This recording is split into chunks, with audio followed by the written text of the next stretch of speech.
Il était une fois, dans un lointain pays d'Orient, un charpentier nommé Ali Baba, qui vivait pauvrement avec son épouse.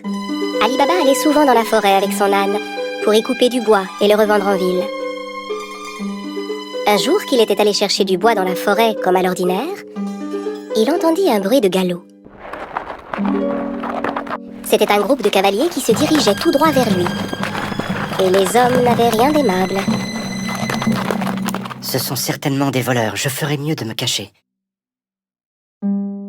Ali Baba cacha son âne derrière les buissons et grimpa à un arbre. Les hommes arrivèrent et s'arrêtèrent juste sous l'arbre. Ali Baba les compta, ils étaient 40 exactement.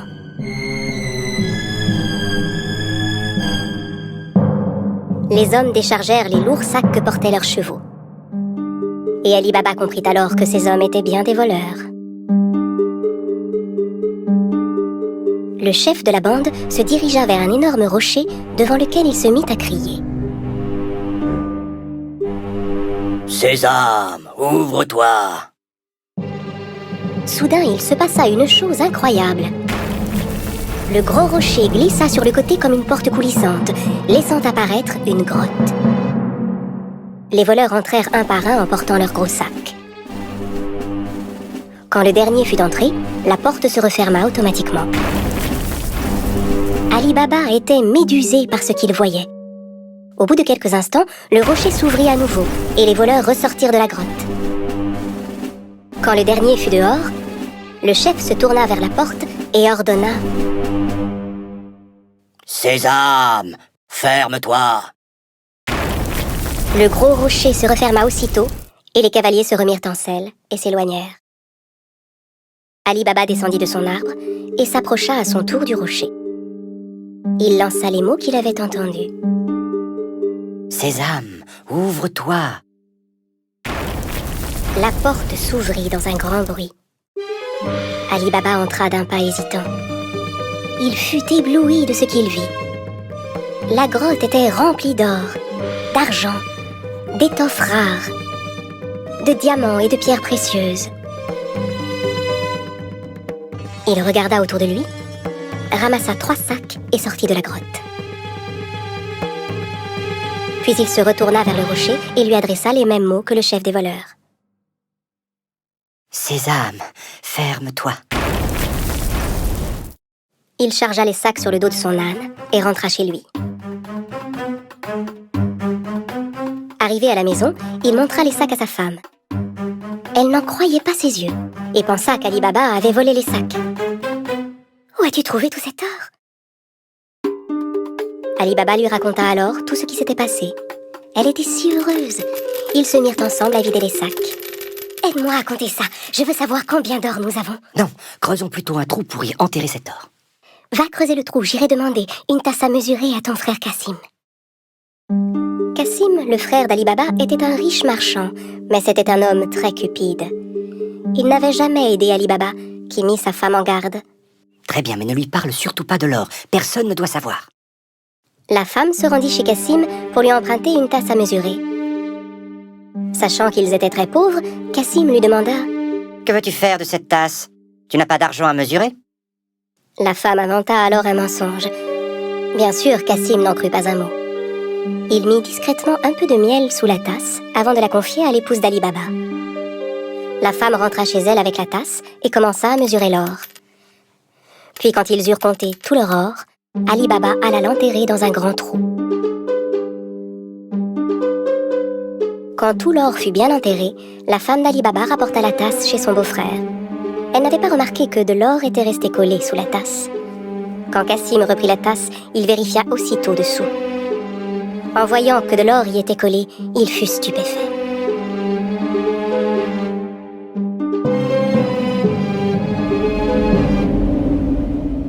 Je me demande où Ali Baba a pu trouver cet or. Cassim ne put pas dormir de la nuit. Le lendemain matin, il se leva et se rendit directement chez son frère Ali Baba pour lui montrer l'or collé sous la tasse. « Ali Baba, d'où vient cet or? Je croyais que tu étais pauvre. Où l'as-tu trouvé ?»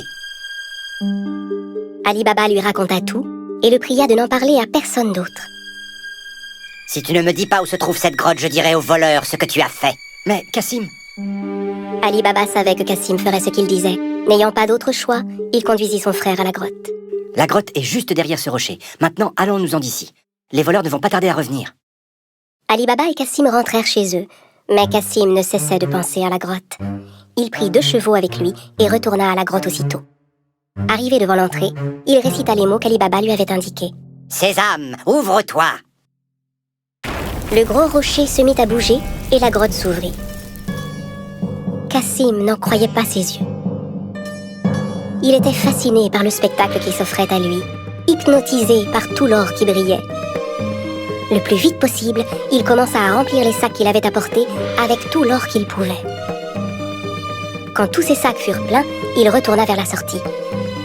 Mais la porte s'était refermée. Et malheureusement, il avait oublié les mots qu'il fallait dire. Il essaya toutes sortes de formules pour ouvrir la grotte. Porte, ouvre-toi. Rocher, ouvre-toi. Grotte, ouvre-toi. Mais quels que soient les mots, la porte restait fermée. Cassim commença à paniquer. Il chercha une autre porte, mais n'en trouva aucune. Au bout d'un moment, les voleurs revinrent à leur grotte. Quand ils virent les chevaux de Cassim, ils se méfièrent et sortirent leurs épées. Sésame, ouvre-toi.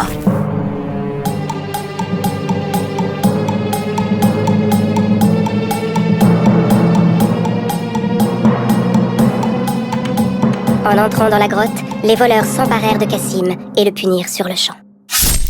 Alors c'est donc lui le voleur qui nous a volé notre or. À la nuit tombée, ne voyant pas revenir Cassim, sa femme commença à s'inquiéter. Elle courut chez Ali Baba pour lui demander son aide. Ali Baba aussi était inquiet pour son frère. Il retourna à la grotte et vit les 2 chevaux qui attendaient devant la porte. Il comprit alors que son frère était à l'intérieur et qu'il s'était fait tuer par les voleurs. Il retourna voir sa belle-sœur et lui raconta tout. Ensemble, ils décidèrent de n'en parler à personne. Au bout de quelque temps, Ali Baba et son épouse vinrent s'installer dans la maison de Cassim. Ils s'occupaient de son commerce et aidaient à le faire prospérer. Leur fortune ne cessait de croître. Dans le même temps, le chef des voleurs se rendait compte que l'or caché dans sa grotte ne cessait de diminuer de jour en jour. Il ordonna donc à l'un de ses hommes de vérifier s'il ne voyait rien de suspect. Va en ville, cherche s'il n'y a pas quelqu'un qui serait devenu soudainement riche et dépensier. Depuis quelque temps. En se promenant dans les rues du marché, l'homme vit Ali Baba qui payait ses achats avec de l'or. Il le suivit jusque chez lui. Quand Ali Baba entra dans la maison, le voleur marqua sa porte. À la nuit tombée, la femme de Cassim sortit pour donner de l'eau fraîche aux animaux. C'est alors qu'elle remarqua la marque qui était sur sa porte. Elle comprit que la marque n'annonçait rien de bon. Elle prit un pot de peinture et marqua toutes les portes du voisinage. Au petit matin, les 40 voleurs arrivèrent pour retrouver la maison d'Ali Baba. Incapables de distinguer la maison parmi toutes celles qui portaient des marques, ils furent contraints de repartir. Mais le chef était bien décidé à retrouver Ali Baba. Il se déguisa et alla rôder du côté du marché. Il finit par retrouver Ali Baba et le suivit jusque chez lui. Quand il frappa à la porte, Ali Baba vint lui ouvrir. J'ai fait un long voyage. J'ai rapporté des jarres d'huile d'olive. On dit que vous êtes le marchand le plus riche de la région. Peut-être voudriez-vous en acheter? Ali Baba invita le chef des voleurs à venir dîner le soir même, pensant avoir affaire à un marchand. Le voleur apporta avec lui 40 jarres d'huile d'olive chez Ali Baba. Ali Baba avait demandé à ses servants de préparer un bon dîner pour son hôte. Ali Baba proposa à son invité de passer la nuit chez lui, ce que, bien sûr, il accepta sans hésiter. Tandis qu'Ali Baba et le voleur étaient attablés pour dîner, la femme de Cassim voulut s'approcher des jarres d'huile d'olive pour voir. C'est alors qu'elle entendit des bruits étranges. On sort maintenant? Non, pas encore. En entendant que c'étaient les voleurs qui étaient dans les jarres et non pas l'huile, elle comprit que c'était un piège. Elle alla aussitôt à la cuisine pour faire bouillir de l'huile. Puis elle revint verser de l'huile bouillante dans chacune des jarres. Les voleurs ébouillantés s'efforçaient de garder le silence.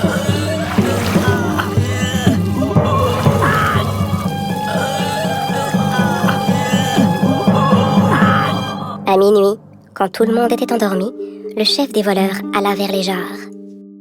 Vous pouvez sortir maintenant. N'ayant aucune réponse, il appela à nouveau. Les gars, vous dormez? N'entendant à nouveau aucune réaction, il décida d'ouvrir les jarres et fut terrifié de ce qu'il vit. Terrorisé à l'idée de se faire attraper à son tour, il s'enfuit et ne revint jamais. Le lendemain matin, la femme de Cassim raconta à Ali Baba ce qui s'était passé. Cette fois, il savait qu'il n'aurait plus jamais à s'inquiéter des voleurs. À partir de ce jour, Ali Baba et sa famille menèrent une vie riche et heureuse.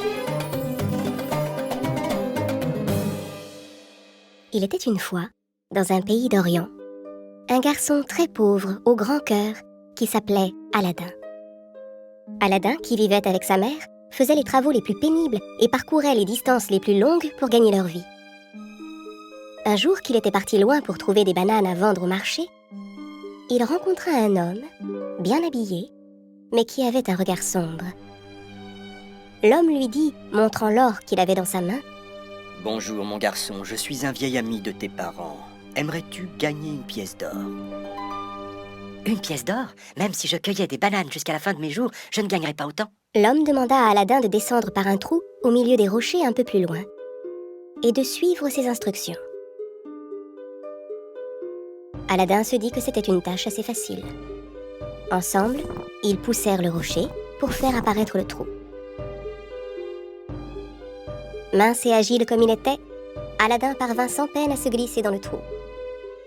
À l'intérieur, il trouva un escalier très étroit qu'il descendit. Arrivé en bas, il vit que la grotte était éclairée par une vieille lampe à huile. Il n'en croyait pas ses yeux. La grotte était remplie de pierres précieuses, d'or et de toutes sortes de trésors. Encore sous le choc, Aladdin sursauta en entendant la voix retentir au-dessus de lui. « La lampe, as-tu vu la lampe? Éteins la lumière et apporte-moi la lampe. » Parmi tous ces trésors et cet or qui s'étendait devant lui, Aladdin ne pouvait croire que l'homme ne puisse s'intéresser qu'à cette vieille lampe sans valeur. Aladdin commença à avoir peur. Il prit la lampe et commença à remonter l'escalier, mais avant qu'il ait fait quoi que ce soit, l'homme lui cria « Donne-moi cette lampe, vite !» Aladdin ne comprenait pas le comportement de cet homme. « Il faut d'abord que je sorte d'ici. Si tu ne me donnes pas cette lampe immédiatement, je t'enferme dans cette grotte pour toujours. » À ces paroles, Aladdin comprit que l'homme ne préparait rien de bon. « Non, je veux d'abord sortir d'ici. »« Très bien, dans ce cas, tu l'auras voulu. »« Hé, arrêtez, qu'est-ce que vous faites ?» Sans se rendre compte qu'il faisait tomber son anneau dans la grotte, l'homme repoussa le rocher devant l'entrée et enferma Aladdin à l'intérieur. Aladdin vit l'anneau à ses pieds. Il le ramassa, puis le passa à son doigt. À cet instant, il sentit un énorme tremblement. La grotte s'illumina et, dans un gros nuage rose, il vit apparaître une sorte de géant. Aladdin regarda le géant effrayé. « Vous pouvez souhaiter tout ce que vous voudrez, maître. Mais attention, n'oubliez pas, vous n'avez droit qu'à 3 souhaits, pas un de plus. » « Je souhaite rentrer chez moi. » « À vos ordres. » En un éclair, Aladdin était chez lui. Voyant son fils apparaître de nulle part, la mère d'Aladdin poussa un cri d'effroi. Aladdin raconta à sa mère tout ce qui s'était passé. Il lui expliqua qu'il n'avait pas pu emporter d'or, mais qu'il s'était retrouvé à la place avec cette vieille lampe. Pour essayer de nettoyer un peu la lampe, Aladdin commença à la frotter. Soudain, une fumée sortit de la lampe et envahit toute la pièce. Et un génie apparut de nulle part.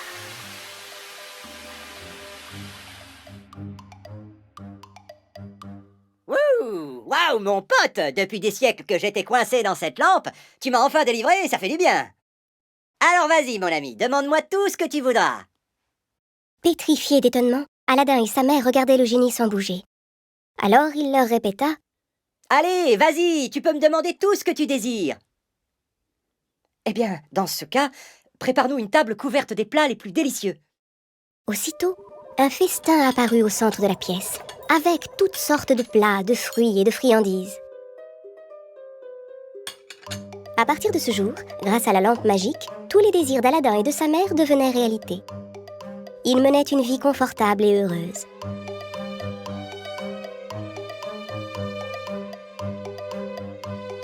Les années passèrent ainsi, jusqu'au jour où, se rendant au marché, Aladdin aperçut la princesse Jasmine. La fille du sultan était portée par ses gardes sur un trône d'argent. Aladdin tomba aussitôt amoureux d'elle. En rentrant chez lui, il raconta tout à sa mère. Sa mère prépara avec l'aide du génie un coffre rempli d'or et se rendit au palais. Elle dit aux gardes qu'elle apportait un présent pour le sultan. Le sultan apprécia beaucoup son cadeau et demanda à la recevoir. Quand elle lui exposa les intentions de son fils, le sultan lui demanda de donner des preuves de sa richesse et de sa puissance. Si votre fils veut obtenir la main de ma fille, dites-lui de m'envoyer 40 serviteurs, portant chacun un coffre rempli des plus belles pierres précieuses, et qu'il soit également suivi de 40 soldats pour les protéger. » Devant les exigences du sultan, la mère d'Aladin rentra chez elle déçue. Elle se dit que même le génie ne serait pas capable de satisfaire de tels désirs. Aladin prit la lampe et la frotta plus fort que jamais. Le génie apparut. « Vas-y, demande-moi tout ce que tu veux, mon ami. » Aladin expliqua au génie les exigences du sultan. Le génie claqua 3 fois dans ses mains, et soudain, juste devant eux, ils virent apparaître 40 serviteurs portant des coffres remplis de trésors et 40 soldats pour les protéger. Le lendemain, le sultan fut très impressionné de voir que tout ce qu'il avait demandé se tenait devant ses yeux. Il se demanda à quel point Aladin pouvait être riche. « Je désire que ma fille vive dans un somptueux palais, et c'est à cette seule condition que vous pourrez l'épouser. » Aladin exposa au génie la condition posée par le sultan, et aussitôt, le génie réalisa son nouveau souhait. Aladin n'en croyait pas ses yeux. Un immense et somptueux palais se dressait là, juste à côté de leur maison. Il n'en revenait pas.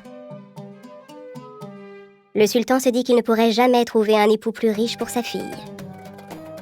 Les noces d'Aladin et de la princesse Jasmine furent somptueuses et durèrent 3 jours. Tout le monde parlait de la richesse et de la puissance du nouveau prince. Mais Aladin et sa mère ne dirent pas un mot du génie à Jasmine. Un jour, un marchand ambulant s'approcha du palais. « Vieille lampe! Vieille lampe! Je rachète toutes vos vieilles lampes! Je rachète tous vos objets anciens! » En entendant le marchand appeler, Jasmine se dit que si elle pouvait échanger sa vieille lampe contre une nouvelle, Aladin en serait très content. Elle donna la lampe magique au marchand, qui lui en donna une toute neuve en échange. En réalité, le marchand n'était autre que le méchant homme qui avait piégé Aladin dans la grotte où tout avait commencé. Quand il eut frotté la lampe, il ordonna immédiatement au génie d'emporter le palais très loin de là avec Jasmine à l'intérieur. Quand Aladin rentra chez lui ce soir-là, son palais avait complètement disparu. Il comprit que quelque chose de grave était arrivé. Leur ancienne maison, en revanche, était toujours là. Il courut à l'intérieur et reprit l'anneau qu'il avait trouvé dans la grotte. Il le passa à son doigt et le géant apparut aussitôt. « Vous pouvez me demander ce que vous voudrez, maître. Mais n'oubliez pas, il ne vous reste que 2 vœux à accomplir. » « Ramène-moi chez Jasmine immédiatement. » Dès qu'il eut prononcé ces mots, il se trouva transporté dans son palais. Il se cacha bien vite. Jasmine, son épouse, était en train de servir le méchant homme qui tenait la lampe dans sa main. À l'abri des regards, Aladin mit à nouveau son anneau, faisant réapparaître le géant. « Vous pouvez me demander ce que vous voudrez, maître. Mais n'oubliez pas, il ne vous reste qu'un seul vœu à accomplir. » « Je veux que tu plonges cet homme dans un sommeil long et profond. » À peine eut-il fini de parler, il se précipita vers son épouse. Jasmine regardait le méchant homme, effrayée. Mais elle était si contente de revoir Aladin. Aladin lui raconta alors tout ce qui s'était passé depuis le début. En entendant toute l'histoire, Jasmine n'en revenait pas. Aladin frotta la lampe et fit réapparaître le génie. Vas-y, je t'écoute. Demande-moi tout ce que tu veux, mon ami. Je veux que tu chasses cet homme et que tu l'envoies si loin qu'il ne puisse jamais nous retrouver. En un éclair, l'homme endormi disparut. Puis Aladin demanda au génie de remettre le palais à sa place initiale. Maintenant, ramène-nous à la maison, avec notre palais. Le palais s'envola dans les airs et alla se poser à l'endroit d'où il venait. Le palais enfin revenu à sa place, Aladin se trouva à nouveau auprès de sa mère. Aladin, sa mère et la princesse vécurent heureux pour toujours.